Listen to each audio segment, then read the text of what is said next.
दसैँ चाहिँ officially start भइसकेको छ। ह्याप्पी दसैँ र दसैँ भन्ने बित्तिकै मासु भात त खानु परिहाल्यो। आज म बनाउँदैछु एकदमै दामी बफ करीको रेसिपी।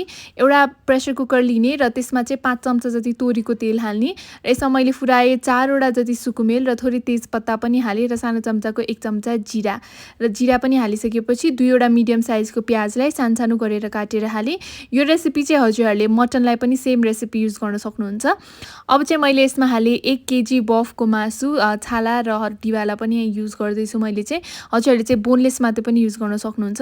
अब यसलाई चाहिँ मिडियम हिटमा मजाले फ्राई गर्नुपर्छ एकैछिन। सुरुमा चाहिँ यसरी पानी निस्किन्छ र यो पानी चाहिँ ड्राई आउट नहुन्जेलसम्म, सुक्खा नभएसम्म फ्राई गर्ने र त्यसपछि पानी चाहिँ सुकिसकेपछि यसमा मैले 5 वटा जति गोलभेडालाई पनि सानसानो गरेर काटेर हालेँ र एकैछिन फ्राई गरिसकेपछि यसमा ठुलो चम्चाको 2 चम्चा अदुवा र लसुनको पेस्ट हालेँ, 2 चम्चा जति जिराको धुलो हालेँ, थोरै बेसार हालेँ, 1 चम्चा जति खुर्सानीको धुलो हालेँ। यो चाहिँ जिरा हो है, अगाडि 1 चम्चा अहिले 1 चम्चा र त्यसपछि नुन स्वादअनुसार मैले चाहिँ 1 चम्चा र आधा चम्चा नुन पनि हालेँ र त्यसपछि राम्रो कलरको लागि थोरै काश्मिरी रेड चिली पाउडर पनि हालेँ। यो चाहिँ अप्सनल हो र थोरै गार्लिक पाउडर पनि हालेँ, यो पनि अप्सनल हो है।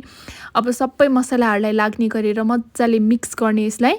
होल प्रोसेसमा चाहिँ मिडियम हिटमा गर्न सक्नुहुन्छ र त्यसपछि मजाले फ्राई गरिसकेपछि हेर्नुहोस् पानी पनि ड्राई आउट भयो, मसला पनि सबै लागिसक्यो।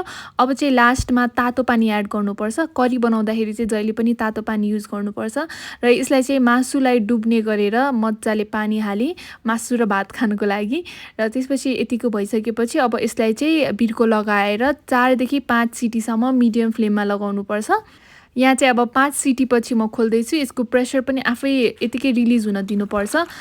अब यहाँ बफ पनि पाकिसकेको छ, झोल पनि हेर्न सक्नुहुन्छ ठिक्कको छ, पातलो पनि छैन र त्यसपछि यसमा लास्टमा चाहिँ थोरै धनिया र थोरै 1 चम्चा जति गरम मसाला लास्टमा हाल्यो भने चाहिँ यसको फ्लेभर अझै बढ्छ। यहाँ चाहिँ मैले मासु भात अचार आलुसँग मस्तले खाएँ। अचारको रेसिपी अलरेडी मेरो फिडमा छ, त्यहाँ हेर्न सक्नुहुन्छ। मासु पनि मजाले पाकेको थियो र झोल पनि एकदमै मिठो थियो। यो रेसिपी चाहिँ हजुरहरूले पनि ट्राई गर्नु है त। Thank you.